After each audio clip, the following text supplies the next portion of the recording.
अगर इस्लाम के कारण आतंकवाद होता, मेरा सवाल जरा समझ लीजिए, अगर इस्लाम के कारण आतंकवाद होता तो दुनिया के कौन से देश में सबसे ज्यादा आतंकवादी होना चाहिए? इंडोनेशिया में। सऊदी अरेबिया बहुत छोटा है, पता नहीं हमारे बंबई के बराबर भी है कि नहीं। सऊदी अरेबिया बहुत छोटा है, सबसे ज्यादा आतंकवाद होना चाहिए इंडोनेशिया में, दुनिया का सबसे बड़ा मुस्लिम देश, वहां इस प्रकार का आतंकवाद नहीं है। नंबर 2, वो एरिया देखिए, अभी सवाल आपको बताया गया उसको याद रखिएगा। इस दुनिया के आतंकवाद से, जिसको इस्लामिक आतंकवाद कहा जाता है, गलती से कैसा कहा जाता है वो भी बताऊंगा। इस आतंकवाद से मारे जाने वाले ज्यादा लोग, इससे मारे जाने वाले ज्यादा लोग हिंदू हैं, मुसलमान हैं या क्रिश्चियंस हैं? मुस्लिम हैं। इस्लाम के नाम पे आतंकवाद है, सबसे ज्यादा कौन मारा जाता है? मुस्लिम। अब तीसरी बात का ख्याल कीजिए, किस एरिया में इसका लोकेशन है? This terrorism is located in which area? उस एरिया की मैं 3 आपको बातें बताता हूं। उस एरिया में, जिसको मैं वेस्ट एशिया कहता हूं, पश्चिम एशिया में 3 चीजें हैं। नंबर 1, वहां रहने वालों में मुसलमान ज्यादा है, यस नो? उसी एरिया में आतंकवाद ज्यादा है, उसी एरिया में तेल का खजाना है। तो आतंकवाद तेल के कारण है कि इस्लाम के कारण है? तेल के कारण है। और तेल का कब्जा कौन करना चाहता है? तेल का कब्जा वो ताकत करना चाहती है जो वॉशिंगटन में बैठे हुई पूरी दुनिया को नचाते रहती है। काम करने वाला कोई और गुनाहगार कोई और बनाया गया। अब ये आया कैसे? तो आपको बता दूं कि ये अल कायदा के जो मदरसे, अब मदरसा अपने आप में खतरनाक शब्द उसमें कर देते हैं, कुछ मदरसों में इस आतंकवाद की ट्रेनिंग दी गई। इस्लाम के कारण गलत। ये जो मदरसों में आतंकवाद की ट्रेनिंग दी गई, उसके पीछे भी जो हाथ था, 2 चीजों का था। सबसे बड़ा हाथ था अमेरिका का। अमेरिका ने $8,000 मिलियन, 7,000 टन हथियार दिए अल कायदा को। उनका ब्रेन वॉश किया गया। इस्लाम के जो 2 महत्वपूर्ण शब्द हैं, माफ कीजिएगा अगर मैं कुछ गलत कहूं, मैं इस्लाम का स्कॉलर नहीं हूं, समझने की कोशिश करता हूं, कुछ मैंने गलत कहा तो उसमें माफ कर दीजिएगा। तो 2 शब्दों को उन्होंने बदल दिया। एक शब्द था जिहाद। जिहाद तो जो है जिहाद अकबर, जिहाद असगर। जहां तक मेरी समझ है, जिहाद अकबर का मतलब होता है अपनी बुराइयों के खिलाफ लड़ना। जिहाद असगर का मतलब होता है समाज की बुराइयों के खिलाफ संघर्ष करना। तो इस जिहाद शब्द का मतलब बदलकर कर दिया गया कि जो भी व्यक्ति आपसे असहमत है, जो भी व्यक्ति को, किसी को पहले काफिर लेबल करो। अब काफिर का भी एक बहुत अलग मतलब है, I won't go to the details of that. तो काफिर किसी को बोलो, उसको मारो, तो उसको जिहाद के नाम दिया गया। और ये ट्रेनिंग उन मदरसाओं में हुई जिसको अमेरिका ने पैसा दिया, अमेरिका ने सिलेबस भी दिया। और तो और मेरी समझ है, मदरसों में कुरान की ट्रेनिंग देते हैं।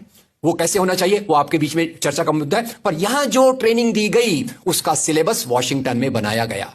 और खैर, ये क्यों बनाया गया उसके पीछे मैं पहले बहुत कोशिश करके, मेहनत करके लोगों को बोलता था ये अल कायदा इसके लिए बनाया गया। बाद में मेरे हाथ में एक बहुत अच्छी चीज आई। अब यूट्यूब में कई चीजें बहुत अच्छी है, कई चीजें खराब हैं। यूट्यूब के कारण हमारे कई नौजवान भटक भी रहे हैं, पर यूट्यूब की कुछ अच्छी चीजें आपको बताता हूं। यूट्यूब में आप सर्च कीजिएगा 3 शब्दों को, हिलरी क्लिंटन अल कायदा अमेरिका।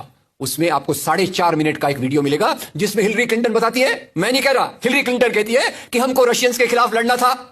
हमारी फौजें जो वियतनाम से एकदम डिमोरलाइज होकर आई थी, वो तैयार नहीं थी। तो इन एशिया के मुसलमानों के नौजवानों के कंधे पर रखकर हमने अपनी बंदूक चलाई, हमने अल कायदा खड़ा किया, हमारा काम हो गया, हम अपने हाथ धो लिए और हम अपने वापस आ गए। तो यानी हमने कैंसर के बीज डाल दिए, हम तो अपने देश में सुरक्षित हैं। उसका जो नतीजा भुगतना हो वो एशिया के लोग भुगते, वेस्ट एशिया के लोग भुगते। और उसी के साथ 9/11 के बाद, उसी के साथ अमेरिकन मीडिया ने एक सबसे खराब काम किया, the most anti human act in the history of Mankind. मैं पूरी जिम्मेदारी से यह शब्द कह रहा हूं। क्या किया था अमेरिकन मीडिया ने? अमेरिकन मीडिया ने धर्म को आतंकवाद से जोड़ दिया। मजहब जो मोहब्बत सिखाता है, मजहब जो इंसान को इंसान बनना सिखाता है, उस मजहब के साथ इन्होंने आतंकवाद को जोड़ दिया और एक शब्द बनाया पहली बार, इस्लामिक टेररिज्म। याद रखिए, दुनिया में आतंकवाद पहले भी हुआ है। याद रखिए आयरिश रिपब्लिकन आर्मी, याद रखिए खालिस्तान, याद रखिए नाथुराम गोडसे, याद रखिए इंदिरा गांधी का हत्यारा, याद रखिए राजीव गांधी का हत्यारा। आतंकवाद पहले भी हुए हैं, पर कभी भी मजहब को आतंकवाद के साथ नहीं जोड़ा गया। तो मैं मानता हूं अमेरिकन मीडिया ने अगर सबसे गंदा, सबसे एंटी ह्यूमन काम किया है तो इस जुमले का बनाना जिसको कहते हैं इस्लामिक टेररिज्म। अब इसके पीछे इस्लाम का कोई हाथ नहीं। जिहाद शब्द का मतलब बदल दिया गया और काफिर शब्द का मतलब बदल दिया गया। यहां से ब्रेन वॉश की एक प्रोसेस चालू हुई और इसी को मैं कहता हूं, ये प्रोसेस जो चालू की, ये प्रक्रिया एक कैंसर होती है। मेरा थोड़ा मेडिकल बैकग्राउंड है, मैं जानता हूं कैंसर शुरुआत में होता है, आपने ट्रीट कर लिया तो ठीक है, जब वो फाइनल स्टेज में जाता है तो पूरी दुनिया की बर्बादी करने पे तुल जाता है। और वही बात अल कायदा के साथ हुई। अल कायदा के बाद मामला वहीं खत्म नहीं होता। तेल की प्यास, तेल की भूख बहुत बड़ी है। आप जानते हैं भारत 200 साल तक गुलाम रहा इंग्लैंड का। काय के लिए गुलाम था? क्योंकि उनको यहां का कच्चा माल लूट कर ले जाना था। After colonialism there is imperialism, और ये इंपीरियलिज्म चाहता है दुनिया के रॉ मटेरियल्स, दुनिया के रिसोर्सेज को लूटकर अपनी समृद्धि को, अपनी प्रॉस्पेरिटी को बढ़ाया जाए। और उसी के चलते उन्होंने एक और काम किया, और वो काम था इराक पे हमला। अभी ब्रेक्सिट, अभी वो कौन सी रिपोर्ट आई है, मैं नाम भूल गया उसका, जिसमें ब्रिटेन के प्रधानमंत्री जो थे उनको एक गिल्टी करार हो रहा है।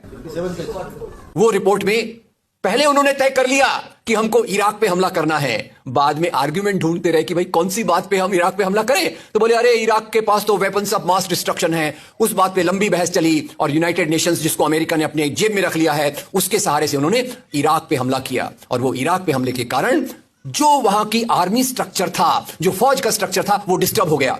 एक तरफ से वो डिस्टर्ब हो गया, दूसरी तरफ से अल कायदा की आइडियोलॉजी आई, और इन दोनों को मिलाकर ISIS बना। काम है इस्लाम का नाम, इस्लाम के नाम पर जो काम हो रहा है वो वास्तव में it is a design of imperialist powers to control on the oil resources of the world. इससे गंदी बात दुनिया में कोई नहीं हो सकती कि मजहब के नाम पर एक पॉलिटिक्स, मजहब के नाम पे आर्थिक समस्याओं को अमेरिका हल करने की कोशिश कर रहा है।